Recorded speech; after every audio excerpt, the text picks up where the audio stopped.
열왕기하 1장. 아합이 죽은 뒤에 모압이 이스라엘에게 반역하였다. 아하시아가 사마리아에 있는 그의 다락방 난간에서 떨어져 크게 다쳤다. 그래서 그는 사절단을 에그론의 신 바알세붑에게 보내어 자기의 병이 나을 수 있을지를 물어보게 하였다. 그때 주님의 천사가 나타나서 디셉 사람 엘리야를 보고 사마리아의 왕의 사절단을 만나서 이렇게 전하라고 명령하였다. 너희가 에그론의 신 바알세붑에게 물으러 가더니 이스라엘에 하나님이 계시지 않느냐? 그러므로 나 주가 말한다. 내가 올라가 누운 그 병상에서 일어나 내려오지 못하고 죽고 말 것이다. 엘리야는 천사가 시키는 대로 하였다. 그리하여 사절단은 가던 길에서 돌이켜서 왕에게 되돌아갔다. 왕이 그들에게 왜 그냥 돌아왔는지를 물었다. 그들은 왕에게 사실대로 대답하였다. 길을 가다가 웬 사람을 만났습니다. 그는 우리를 보고 우리를 보내신 임금님께 돌아가서 주님께서 하신 말씀을 전하라고 하였습니다. 그러면서 하는 말이 내가 에그론의 신 바알세붑에게 사람을 보내어 물으려 하다니 이스라엘에 하나님이 계시지 않느냐? 그러므로 너는 내가 올라가 누운 그 병상에서 일어나 내려오지 못하고 분명히 거기에서 죽고 말 것이다 하였습니다. 왕이 그들에게 물었다. 너희들을 만나서 그러한 말을 한 그 사람이 어떻게 생겼더냐? 그들이 왕에게 대답하였다. 털이 많고 허리에는 가죽띠를 띠고 있었습니다. 그러자 왕은 그는 분명히 디셉 사람 엘리야다 하고 외쳤다. 그리하여 왕은 50부장에게 부하 10명을 달려서 엘리야에게 보냈다. 그 50부장은 엘리야가 산꼭대기에 앉아 있는 것을 보고 그에게 소리쳤다. 어명이요 하나님의 사람께서는 내려오시오. 엘리야가 그 50부장에게 말하였다. 내가 하나님의 사람이라면 불이 하늘에서 내려와서 너와 내 부하 10명을 모두 태울 것이다. 그러자 불이 하늘에서 내려와서 그와 그의 부하 10명을 태워버렸다. 왕이 다시 다른 50부장에게 부하 10명을 날려서 엘리야에게 보냈다. 그 50부장은 엘리야에게 말하였다. 어명이요 하나님의 사람께서는 내려오시오. 엘리야가 그들에게 말하였다. 내가 하나님의 사람이면 불이 하늘에서 내려와서 너와 내 부하 10명을 모두 태울 것이다. 그러자 하나님의 불이 하늘에서 내려와서 그와 그의 부하 10명을 태웠다. 왕이 세 번째로 또 다른 50부장에게 부하 10명을 날려보냈다. 그 세 번째 50부장은 올라가서 엘리야 앞에 무릎을 꿇고 예언하며 말하였다. 하나님의 사람께서는 우리의 청을 물리치지 말아 주십시오. 나의 목숨과 어른의 종들인 이 50명의 목숨을 귀하게 여겨주십시오. 보십시오. 하늘에서 불이 내려와서 이미 50부장 2명과 그들의 부하 100명을 모두 태워 죽였습니다. 그러니 이제 나의 목숨을 귀하게 여겨주십시오. 그때 주님의 천사가 엘리야에게 말하였다. 그와 함께 내려가거라. 그 사람을 두려워하지 말아라. 그리하여 엘리야가 일어나서 그와 함께 왕에게 내려갔다. 엘리야가 왕에게 말하였다. 주님께서 말씀하시기를 내가 에그론의 신 바알세붑에게 내 병에 관하여 물어보려고 사절들을 보내다니 이스라엘에 내가 말씀을 어찌 여쭈어볼 하나님이 계시지 않더니란 말이냐. 그러므로 너는 내가 올라가 누운 그 병상에서 일어나 내려오지 못하고 죽고 말 것이다 하셨습니다. 엘리야가 전한 주님의 말씀대로 북왕국 이스라엘에서는 아하시아 왕이 죽였다. 그에게 아들이 없었으므로 그의 동생 요람이 그의 뒤를 이어 왕이 되었다. 때는 남왕국 유다에서 여호사밧의 아들 요람이 즉위하여 다스린 지 2년이 되던 해였다. 아하시아가 한 나머지 일들은 이스라엘 왕 역대지략에 기록되어 있다. 열왕기하 2장. 주님께서 엘리야를 회오리 바람에 실어 하늘로 데리고 올라가실 때가 되니 엘리야가 엘리사를 데리고 길갈을 떠났다. 길을 가다가 엘리야가 엘리사에게 말하였다. 나는 주님의 분부대로 베델로 가야 한다. 그러나 너는 여기에 남아있거라. 그러나 엘리사는 주님께서 살아계심과 스승께서 살아계심을 두고 맹세합니다. 나는 결코 스승님을 떠나지 않겠습니다. 하고 말하였다. 그리하여 그들은 함께 베델까지 내려갔다. 베델에 살고 있는 예언자 수련생들이 엘리야에게 와서 물었다. 선생님의 스승을 주님께서 오늘 하늘로 데려가려고 하시는데 선생님께서는 알고 계십니까? 엘리사가 말하였다. 나도 알고 있으니 조용히 하시오. 엘리야가 엘리사에게 말하였다. 나는 주님의 분부대로 여리고로 가야 한다. 그러나 너는 여기에 남아있거라. 그러나 엘리사는 주님께서 살아계심과 스승께서 살아계심을 두고 맹세합니다. 나는 결코 스승님을 떠나지 않겠습니다. 하고 말하였다. 그리하여 그들은 함께 여리고로 갔다. 여리고에 살고 있는 예언자 수련생들이 엘리사에게 와서 물었다. 선생님의 스승을 주님께서 오늘 하늘로 데려가려고 하시는데 선생님께서는 알고 계십니까? 엘리사가 말하였다. 나도 알고 있으니 조용히 하시오. 엘리야가 엘리사에게 말하였다. 나는 주님의 분부대로 요단강으로 가야 한다. 그러나 너는 여기에 남아있거라. 그러나 엘리사는 주님의 살아계심과 스승님께서 살아계심을 두고 맹세합니다. 나는 결코 선생님을 떠나지 않겠습니다. 하고 말하였다. 그래야 두 사람이 함께 길을 떠났다. 예언자 수련생들 가운데 50명이 요단강까지 그들을 따라갔다. 엘리야가 엘리야와 엘리사가 요단 강가에 서니 따르던 제자들도 멀찍이 멈추었었다. 그때 엘리야가 자기의 겉옷을 벗어 말아서 그것으로 강물을 치니 물이 좌우로 갈라졌다. 두 사람은 물이 마른 강 바닥을 밟으며 요단강을 건너갔다. 요단강 맞은쪽에 이르러 엘리야가 엘리사에게 말하였다. 주님께서 나를 데려가시기 전에 내가 내게 어떻게 해주기를 바라느냐. 엘리사는 엘리야에게 스승님이 가지고 계신 능력을 제가 갑절로 받기를 바랍니다 하고 대답하였다. 엘리야가 말하였다. 너는 참으로 어려운 것을 요구하는구나. 주님께서 나를 너에게서 데려가시는 것을 내가 보면 내 소원이 이루어지겠지만 그렇지 않으면 그것이 이루어지지 않을 것이다. 그들이 이야기를 하면서 가고 있는데 갑자기 불병공과 불멸이 나타나서 그들 두 사람을 갈라놓더니 엘리야만 회오리 바람에 싣고 하늘로 올라갔다. 엘리사가 이 광경을 보면서 외쳤다. 나의 아버지 이스라엘의 병것이며 마병이시여. 엘리사는 엘리야를 다시는 볼 수 없었다. 엘리사는 슬픔에 겨워 자기의 겉옷을 힘껏 잡아당겨 두 조각으로 찢었다. 그리고는 엘리야가 떨어뜨리고 간 겉옷을 들고 돌아와 요단강에 서서 엘리야가 떨어뜨리고 간 그 겉옷으로 강물을 치면서 엘리야의 주 하나님 주님께서는 어디에 계십니까 하고 외치고 또 물을 치니 강물이 좌우로 갈라졌다. 엘리사가 그리로 강을 건넜다. 그때 여리고에서부터 따라온 예언자 수련생들이 강 건너에서 이 광경을 보고는 엘리야의 능력이 엘리사 위에 내렸다 하고 말하면서 엘리사를 맞으러 나와 땅에 엎드려 절하였다. 그리고 엘리사에게 말하였다. 보십시오. 여기에 선생님의 제자들이 10명이나 있습니다.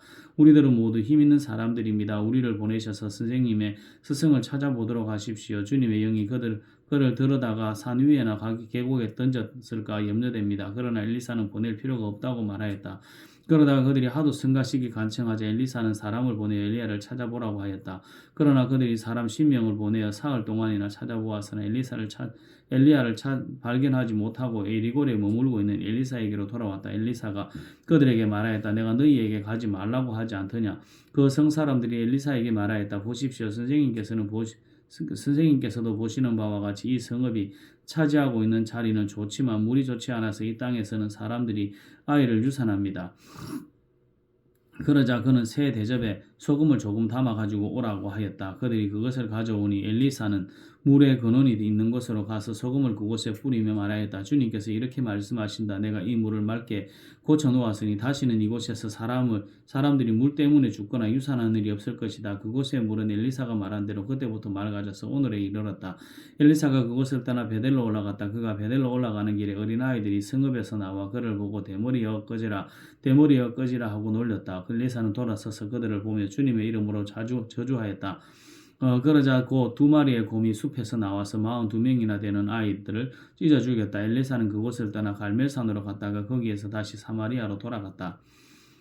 열왕기하 3장. 유다의 여호사밧 왕 제8년에 아합의 아들 요람이 사마리아에서 이스라엘을 12해 동안 다스렸다. 그는 주님 보시기에 악을 행하였지만 그의 부모처럼 악하지는 않았다. 그는 아버지가 만든 바알의 우상들을 철거하였다. 그러나 이스라엘을 죄에 빠뜨린 느밧의 아들 여로보암이 저지른 진것과 같은 죄에서는 벗어나지 못하고 그로부터 완전히 돌아서지도 못하였다. 모압 왕 메사는 양을 치는 사람이었는데 이스라엘 왕에게 암양 10만 마리의 털과 순양 10만 마리의 털을 조공으로 바쳤다. 그러다가 아합이 죽은 뒤에 모압 왕이 이스라엘 왕을 배반하였다. 그때 요람 왕은 그날로 사마리아로부터 행군하여 나와서 이스라엘 군대 전체를 점검한 다음에 전쟁터로 가면서 유다의 여호사밧 왕에게 사절을 보내어 물었다. 모압 왕이 나를 배반하였습니다. 나와 함께 모압을 치러 올라가시겠습니까? 여호사밧이 대답하였다. 물론 함께 올라가겠습니다. 우리는 서로 한 몸이나 다름없는 처지가 아닙니까? 나의 군대가 곧 임금님의 군대이고 나의 군마가 곧 임금님의 군마가 아닙니까? 이에 요람이 그러면 우리가 어느 길로 올라가는 것이 좋겠습니까? 하고 물으니 여호사밧은 에돔의 광야길로 가는 것이 좋겠다고 말하였다. 그래서 이스라엘 왕과 유다 왕과 에돔 왕이 함께 출정하였다. 그러나 그들이 길을 돌아 행군하는 이래 동안에 군대와 함께 간 가축들이 마실 물이 바닥났다. 이스라엘 왕이 탄식하였다. 큰일이 났구나. 주님께서 우리 새 왕을 모압의 손에 넘겨주시려고 불러내신 것이 아닌가. 그러나 여호사밧은 여기에는 주님의 예언자가 없습니다. 이 일을 주님께 물을 예언자가 없습니까? 하고 물었다. 그때 이스라엘 왕의 신하 가운데 하나가 대답하였다. 사밧의 아들 엘리사라는 사람이 여기에 있습니다. 그는 엘리야의 시중을 들던 사람입니다. 그러자 여호사밧이 말하였다. 그에게서 주님의 말씀을 들을 수 있을 것 같습니다. 그래서 이스라엘의 왕과 여호사밧과 에돔 왕이 그에게로 내려갔다. 그러자 엘리사는 이스라엘 왕에게 말하였다. 무슨 일로 나에게 오셨습니까? 임금님의 아버지와 어머니의 예언자들에게나 가보십시오 하고 말하였다. 이스라엘 왕이 그에게 말하였다. 그런 말씀을 마십시오. 주님께서 우리들 세 왕을 불러내셔서 모압의 손에 넘겨주시려고 하십니다. 그러자 엘리사는 말하였다. 내가 섬기는 만군의 주님께서 살아계심을 두고 맹세합니다. 내가 유다왕 여호사밧의 체면을 생각하지 않았더라면 요람 임금님을 염두에 두지도 않았을 뿐만 아니라 임금님을 쳐다보지도 않았을 것입니다. 이제 나에게 검은고를 타는 사람을 데려오십시오. 그리하여 검은고 타는 사람이 와서 검은고를 타니 주님의 권능이 엘리사에게 내렸고 엘리사는 예언을 하기 시작하였다. 주님께서 이렇게 말씀하십니다. 이 계곡에 도랑을 많이 파라. 주님께서 또 이렇게 말씀하십니다. 너는 바람이 부는 것도 보지 못하고 비가 내리는 것도 보지 못하겠지만 이 계곡은 물로 가득 찰 것이며 너희와 너희의 가축과 짐승이 마시게 될 것이다. 그렇습니다. 이런 일쯤은 주님께서 보시기에는 너무나 가벼운 일입니다. 그러므로 주님께서는 모압을 임금님들의 손에 넘겨주셨습니다. 그러므로 임금님들께서는 요새화된 모든 성읍과 모든 아름다운 성읍을 치실 것이고 모든 좋은 나무를 쓰러뜨리며 물이 솟는 모든 샘을 막을 것이며 모든 옥토를 돌짝밭으로 만드실 것입니다. 그 다음날 아침에 제물을 드릴 때 물이 에돔 쪽을 따라 흘러내려서 그 땅을 물로 가득 채웠다. 다른 한편 모든 모압 사람들은 여러 왕들이 자기들과 싸우려고 올라왔다는 소식을 들었다. 그래서 군복을 입을 만한 사람, 징집, 연령이 된 사람은 모두 소집되어서 위로 올라와 국경에서 그 왕들과 대치하였다. 모압 사람들이 이튿날 아침 일찍 일어나 보니 해가 물 위에서 비쳐서 반대편 물이 온통 피와 같이 붉게 물든 것을 보았다. 그래서 그들은 이것은 피다. 분명 저쪽 왕들이 서로 싸우고 서로 치다가 흘린 피일 것이다. 자 모압 사람들아 약탈하러 가자 하고 소리쳤다. 그러나 막상 그들이 이스라엘 진에 이르니 이스라엘 군인들이 일제히 일어나서 모압 군인들을 쳤다. 그래서 그들이 이스라엘 앞에서 도망하니 이스라엘 군인들은 모압 진 앞까지 쳐들어가서 모압 군인들을 무찔렀다. 그들은 또 성읍들을 파괴하고 옥토에는 모든 돌을 던져서 돌로 가득 채웠다. 물이 나는 샘을 모두 메우고 좋은 나무를 모두 쓰러뜨려서 게라레셋에 돌담만 남겼는데 그것도 무리 매듭꾼들이 포위하고 공격하였다. 그제야 모압 왕은 전쟁이 자기에게 불리하다는 것을 알고 칼 잘 쓰는 사람 700명을 뽑아서 에돔 왕이 있는 쪽으로 돌파해 나가려고 하였으나 그 일도 뜻대로 되지 않았다. 그래서 모압 왕은 자기를 대신하여 왕이 될 장자를 죽여 성벽 위에서 번제로 드렸다. 이것을 본 이스라엘 사람은 크게 당황하여 그것을 버리고 고국으로 돌아갔다. 열왕기하 4장 예언자 수련자생들의 아내 가운데 남편을 잃은 어느 한 여인이 엘리사에게 부르짖으며 호소하였다. 예언자님의 종인 저의 남편이 죽었습니다. 예언자님께서도 아시다시피 그는 주님을 경외하는 사람이었습니다. 그런데 빚을 준 사람이 와서 제 두 아들을 자기의 노예로 삼으려고 데려가려 합니다. 엘리사가 그 여인에게 말하였다. 내가 어떻게 하면 도움이 되겠는지 알려주시오. 집안에 무엇이 남아있어? 그 여인이 대답하였다. 집안에는 기름 한 병 말고는 아무것도 없습니다.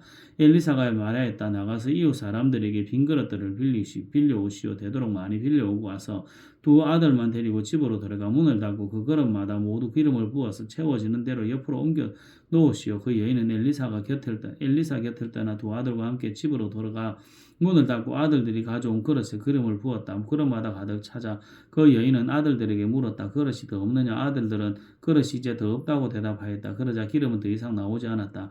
여인은 하나님의 사람에게로 가서 이 사실을 알렸다. 하나님의 사람이 그에게 말하였다. 가서 그 기름을 팔아 빚을 갚고 그 나머지는 모자의 생활비로 쓰도록 하시오. 하루는 엘리사가 수넴 마을을 지나가게 되었는데 그곳에 한 부유한 여인이 있었다. 그가 엘리사에게 음식을 대접하고 싶어하여 엘리사는 그곳을 지나칠 때마다 거기에 들러서 음식을 먹곤 하였다. 그 여인이 자기 남편에게 말하였다. 여보, 우리 앞을 늘 지나다니는 그가 거룩한 하나님의 사람인 것을 내가 압니다. 이제 옥상에 벽으로 둘러친 작은 다락방을 하나 만들어서 거기에 침대와 탁자와 의자와 등잔을 갖추어 놓아둡시다. 그래서 그가 우리 집에 들러실 때마다 그곳에 들어가서 쉬시도록 합시다. 하루는 엘리사가 거기에 갔다가 그 다락방에 올라가 누워 쉬게 되었다. 엘리사가 자기의 젊은 시종 게하시에게 수넴 여인을 불러오라고 하였다. 게하시가 그 여인을 불러오니 그 여인이 엘리사 앞에 섰다. 엘리사가 게하시에게 말하였다. 부인께 이렇게 여쭈어라. 부인, 우리를 돌보시느라 수고가 너무 많소. 내가 부인에게 무엇을 해드리면 좋겠소. 부인을 위하여 왕이나 군사령관에게 무엇을 좀 부탁해 드릴까요? 그러나 그 여인은 대답하였다. 저는 저의 백성과 함께 어울려 잘 지내고 있습니다. 엘리사가 게하시에게 물었다. 그러면 내가 이 부인에게 무엇을 해주면 좋을까? 게하시가 대답하였다. 생각나는 것이 있습니다. 이 부인에게는 아들이 없습니다. 그의 남편은 너무 늙었습니다. 엘리사가 게하시에게 그 여인을 다시 불러오게 하였다. 게하시가 그 여인을 부르니 그 여인이 문 안에 들어섰다. 엘리사가 말하였다. 내년 이맘때가 되면 부인께서는 품에 한 아들을 안고 있을 것이요. 여인이 대답하였다. 그런 말씀 마십시오. 예언자니 하나님의 사람께서도 저 같은 사람에게 농담을 하시는 것입니까? 그러자 그 여인은 임신하였다. 엘리사가 말한 대로 다음에 같은 때에 아들을 낳았다.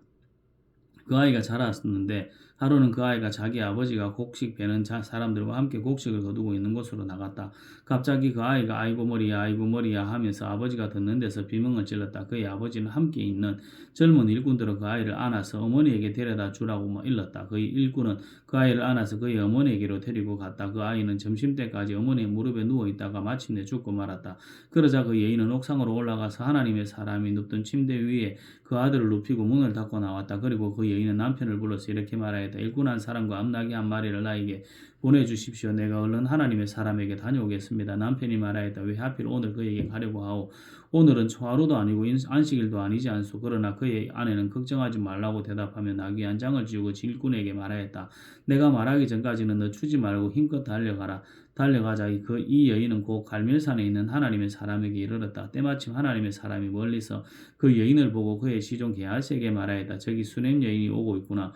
달려가서 맞아라. 부인께 인사를 하고 바깥 어른께도 별거 없으신지 그리고 아이도 건강한지 물어보아라. 게하시가 달려가서 문안하자 그 여인은 모두 별거 없다고 대답하였다. 그런 다음에 곧 그 여인은 산에 있는 하나님의 사람에게로 가서 그의 발을 꼭 껴안았다.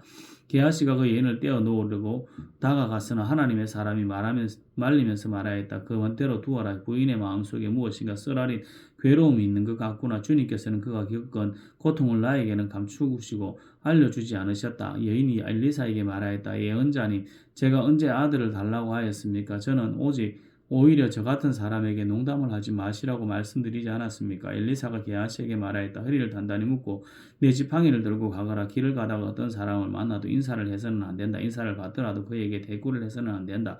그리고 가거든 내 지팡이를 그 아이의 얼굴 위에 놓으라. 그러나 그 아이의 어머니는 말하였다. 주님의 살아계심과 예언자님의 목숨이 살아계심을 두고 맹세합니다. 저는 어떤 일이 있어도 예언자님을 떠나지 않겠습니다. 엘리사는 하는 수 없이 일어나서 그 부인을 따라 나섰다. 게하시가 그들보다 먼저 가서 그 아이의 얼굴에 지팡이를 올려놓아 보았으나 아무런 소리도 없었고 아무런 기척도 없었다. 게하시가 엘리사를 맞으려고 되돌아와서 그에게 말하였다. 아이가 깨어나지 않습니다. 엘리사가 집안에 들어가 보니 그 아이는 죽어 있었고 그 죽은 아이는 엘리사가 눕던 침대 위에 뉘어 있었다. 엘리사는 방 안으로 들어가서 문을 닫았다. 방 안에는 엘리사와 그 죽은 아이 둘뿐이었다. 엘리사는 주님께 기도를 드린 다음에 침대 위로 올라가서 그 아이 위에 몸을 포개어 엎드렸다. 자기 입을 그 아이의 입 위에 두고 자기의 눈을 그 아이의 눈 위에 두고 자기의 손을 그 아이의 손 위에 두고 놓고 그 아이 위에 엎드리니 아이의 몸이 따뜻해지기 시작하는 것이 아닌가.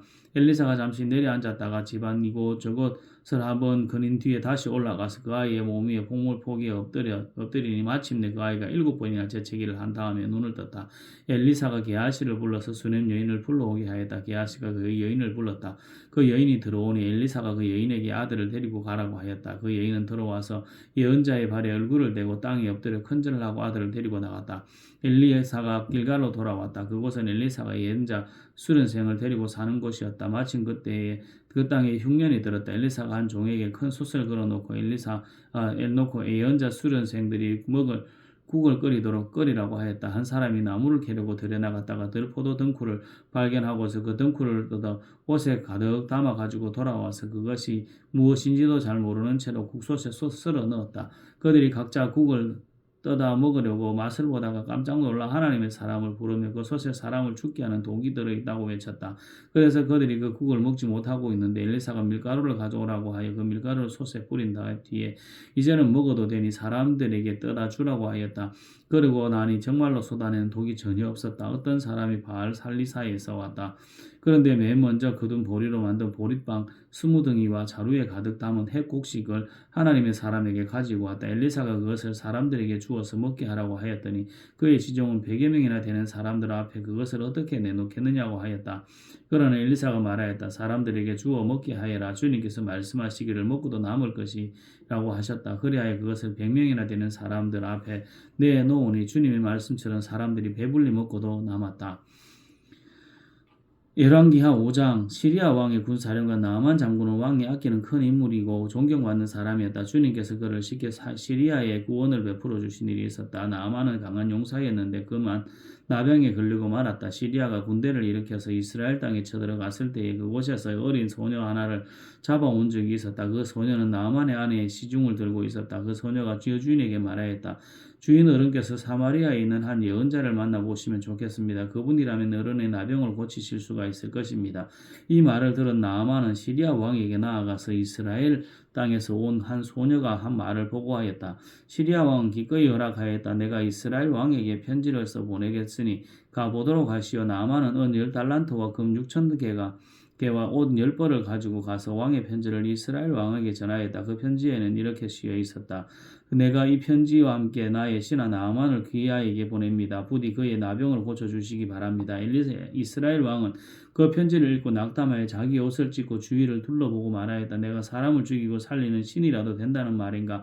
이렇게 사람을 보내어 나병을 고쳐달라고 하니 될 말인가? 이것은 분명 공연히 트집을 잡아 싸울 기회를 찾으려는 것이니 자세히들 알아보도록 하시오. 이스라엘 왕이 낙담하여 옷을 찢었다는 소식을 하나님의 사람 엘리사가 듣고 왕에게 사람을 보내어 말하였다. 어찌하여 옷을 찢으셨습니까? 그 사람을 나에게 보내주십시오.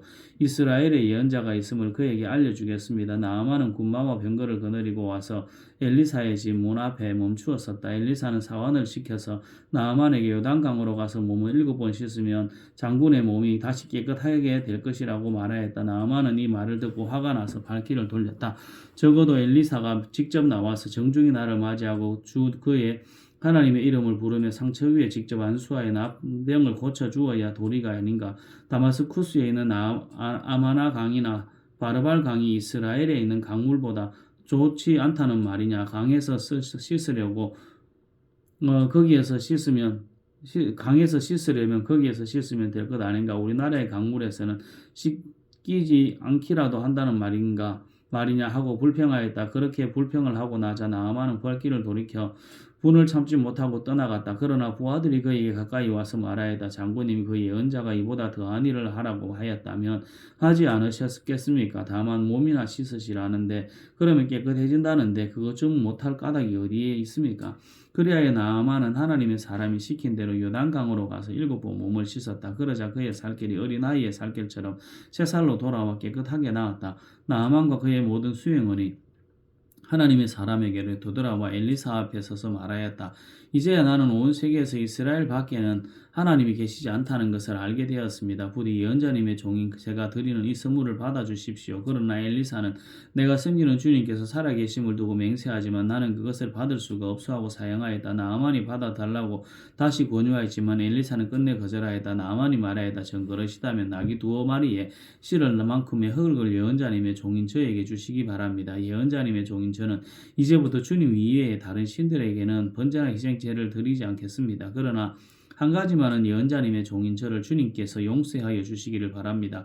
제가 모시는 왕께서 리몬의 성전에 예배 드리려고 그곳으로 들어갈 때 그는 언제나 저의 보축을 받아야 하므로 저도 허리를 굽히고 리몬의 성전에 들어가야 합니다. 그러므로 그가 리몬의 성전에서 허리를 굽힐 때에 주님께서 이 일 때문에 예언자님의 종인 저를 벌하지 마시고 용서해 주시기를 바랍니다. 그러자 엘리사가 나만에게 말하였다. 조소 안심하고 돌아가시오. 이렇게 하여 나만은 엘리사를 떠나 얼마쯤 길을 갔다. 그때 하나님의 사람 엘리사의 시종인 게하시가 이런 생각을 하였다. 나의 주인께서는 이 시리아 사람 나아만이 가져온 와 손수 바친 것을 받지 않으셨구나. 주님께서 살아계심을 두고 맹세하지만 내가 그를 쫓아가서 무엇이든지 좀 얻어와야 하겠다. 그래서 게하시는 곧 나아만을 뒤쫓아 따라갔다. 나아만은 자기를 뒤쫓아 달려오는 사람을 보고 그를 맞이하려고 수레에서 내려 별일 없지요 하고 물었다. 게하시가 대답하였다. 별일은 없습니다만 지금 주인께서 나를 보내시면서 방금 에브라임 산지에서 예언자 수련생 가운데 2 젊은이가 왔는데 그들에게 은 1달란트와 2 벌을 주면 좋겠다고 말씀하셨습니다. 그러자 나아만은 드리다 뿐이겠습니까? 2달란트를 드리겠습니다. 하고는 게하시를 강권하여 은 2달란트를 두 자루에 넣고 옷 두 벌을 꺼내어 두 부하에게 주어 게하시 앞에서 메고 가게 하였다. 언덕에 이르자 게하시는 그들의 손에서 그것을 받아 집 안에 들여놓고 그 사람들을 돌려보냈다. 그리고 그가 들어가서 주인 앞에 서자 엘리사가 그에게 물었다. 게하시야 어디를 갔다 오는 길이냐? 그러자 그는 예언자님의 종인 저는 아무데도 가지 않았습니다 하고 말하였다. 그러나 엘리사는 게하시에게 이렇게 말하였다. 어떤 사람이 너를 만나려고 수리에 내릴 때에 내 마음이 너와 함께 거기에 가 있지 않은 줄 알았느냐? 지금이 은을 받고 오늘 옷을 받고 올리브 기름과 포도나무와 양과 소와 남녀 종을 취할 때냐? 그러므로 나아만의 나병이 내게로 옮겨갈 것이고 내 자손도 영원히 그 병을 앓을 것이다. 게하시가 엘리사에게 물러나오니 나병이 걸려 피부가 눈처럼 하얗게 되었다. 아멘.